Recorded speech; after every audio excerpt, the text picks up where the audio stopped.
Bonjour et bienvenue à cette nouvelle édition de Midi au Caire. Amorçons notre rencontre avec cette nouvelle concernant le chef de l'État, le président Abdel Fattah el-Sisi, qui a salué tous les participants à la conférence des parties à la Convention cadre des Nations Unies sur les changements climatiques COP27 qui aura lieu à Sharm el-Sheikh en novembre prochain.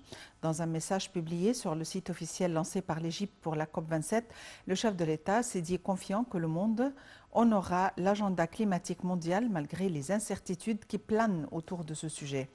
Le chef de l'État a également affirmé que la COP27 est une chance de faire preuve d'unité contre une menace existentielle qui ne peut être surmontée que par des efforts et un consensus mondial.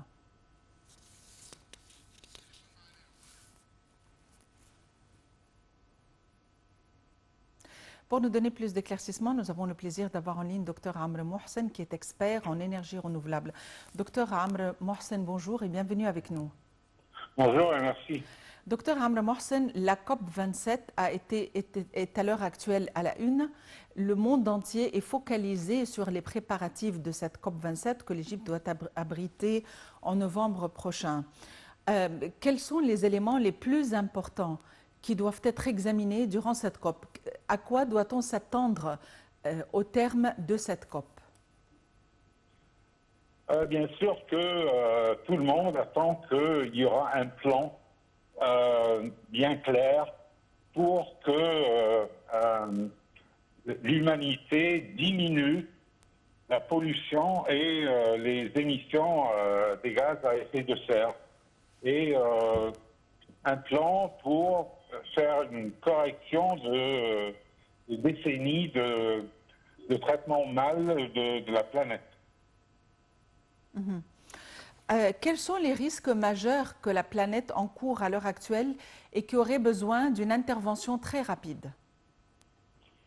Les émissions quand on continue à brûler des fuels, c'est-à-dire le gaz naturel même, le pétrole, diesel, essence et tout ça, et les émissions des gaz à effet de serre, ça c'est vraiment catastrophique. Et on espère que pendant l'événement prochain, COP27, il y aura un plan plus pratique, plus clair pour diminuer cet effet catastrophique. Tous les pays n'assument pas la même responsabilité vis-à-vis de la COP. C'est-à-dire certains pays sont davantage responsables de la pollution de par le fait que ce sont de grands pays industrialisés ou de par le fait qu'ils recourent à des éléments ou des substances particulières. Est-ce que cette COP27 va pointer du doigt et responsabiliser certains pays en faveur d'autres pays? Oui, absolument. C'est-à-dire qu'il y a les statistiques sont très précises. Je vous donne deux, trois exemples. L'Égypte, par exemple, chaque citoyen égyptien est responsable pour des émissions de 2,5 tonnes de gaz CO2 par an. Tandis que les États-Unis, par exemple, chaque citoyen aux États-Unis est responsable de 15, c'est-à-dire 6 fois ce que causent les citoyens en Égypte. Donc, si on veut diminuer ça, il faut davantage que les pays avec une participation signifiante diminuent, parce que cela aura un effet beaucoup plus important que si on essaye de mettre des pressions sur les pays qui contribuent beaucoup plus faiblement. Docteur Amr Mohsen, vous êtes responsable d'énergie ou spécialiste d'énergie renouvelable. Merci d'avoir été avec nous aujourd'hui. Nous poursuivons notre rencontre dans Midi au Caire avec cette nouvelle concernant le Premier ministre, Dr Moustapha Madbouli, qui a souligné la nécessité de traiter d'une manière décisive avec les citoyens gardant du blé chez eux et s'abstenant de l'approvisionner. Au cours de la réunion du Conseil des gouverneurs, le chef du gouvernement a souligné que toute tentative d'approvisionnement illégal en blé sera confisquée. Il a souligné avoir émis une décision d'interdire la circulation du blé jusqu'à fin août. Madbouli a affirmé qu'il suit avec les ministres de l'approvisionnement et de l'agriculture la position de la fourniture pour surmonter les défis des agriculteurs. Il a ordonné les gouverneurs de communiquer directement avec les agriculteurs pour se familiariser étroitement avec les problèmes logistiques les plus importants.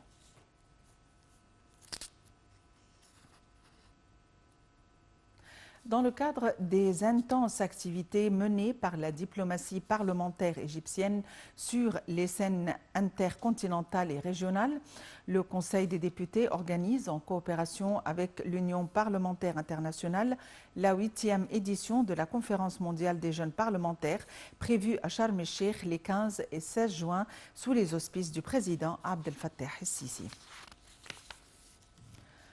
Sur un autre plan,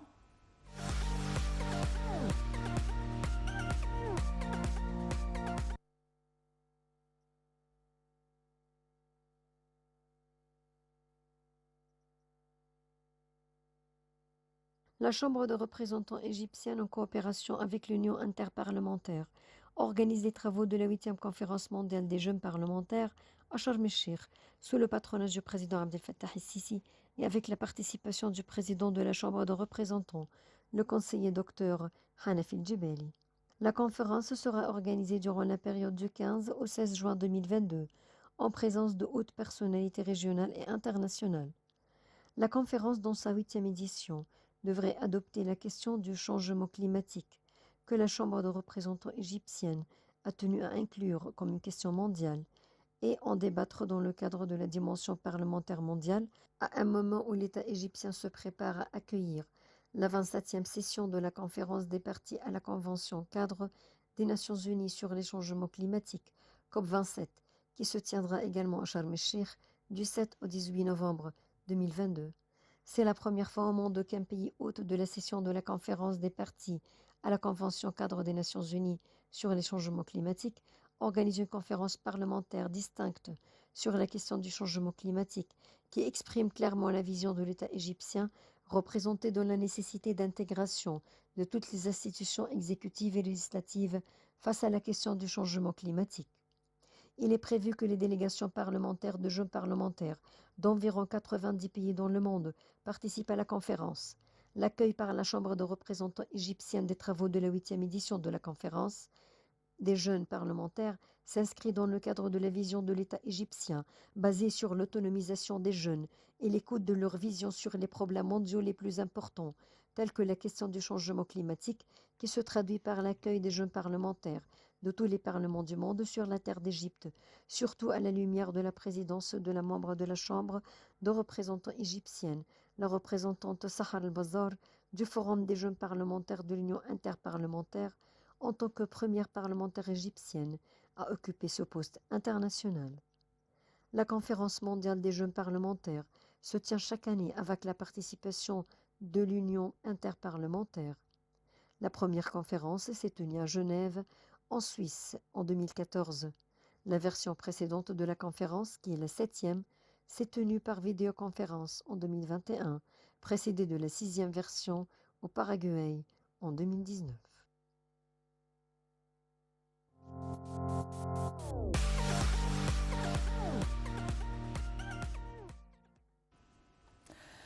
Le ministre des Affaires étrangères, Sameh Choukri, président de la 27e session de la conférence des parties à la Convention cadre des Nations Unies sur les changements climatiques COP27, s'est rendu à la capitale suédoise, Stockholm.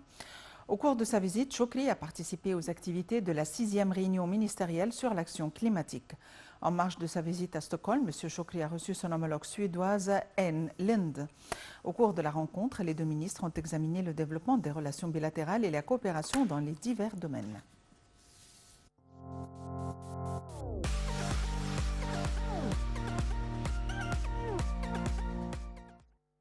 Le ministre des Affaires étrangères, Sameh Choukri, président de la 27e session de la conférence des parties à la Convention cadre des Nations Unies sur les changements climatiques, COP27, s'est rendu dans la capitale suédoise, Stockholm.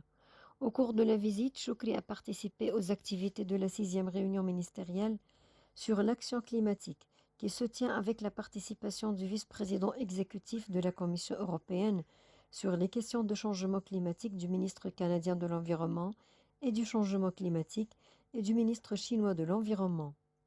Le ministre d'État britannique, président de la COP26, la secrétaire exécutive de la Convention cadre des Nations unies sur les changements climatiques, ainsi que de nombreux ministres et responsables de divers pays et de représentants des différentes parties impliquées dans l'action climatique internationale ont également participé à la réunion.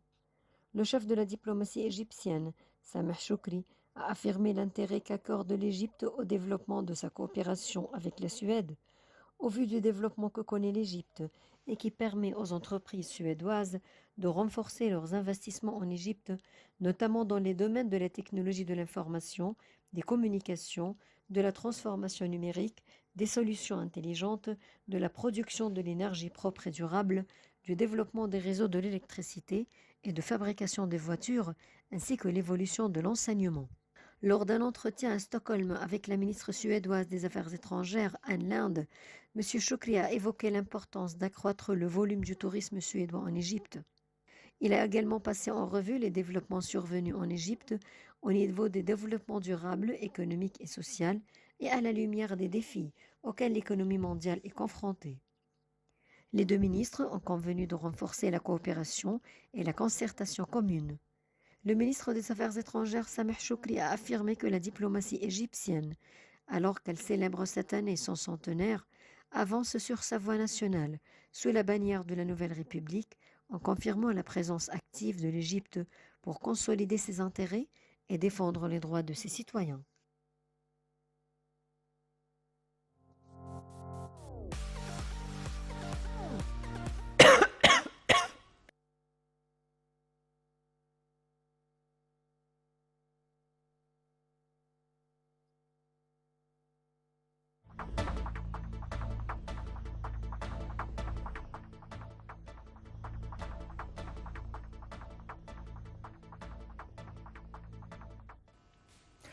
Fin de cette édition quotidienne de Midi au Caire. Merci et à la prochaine.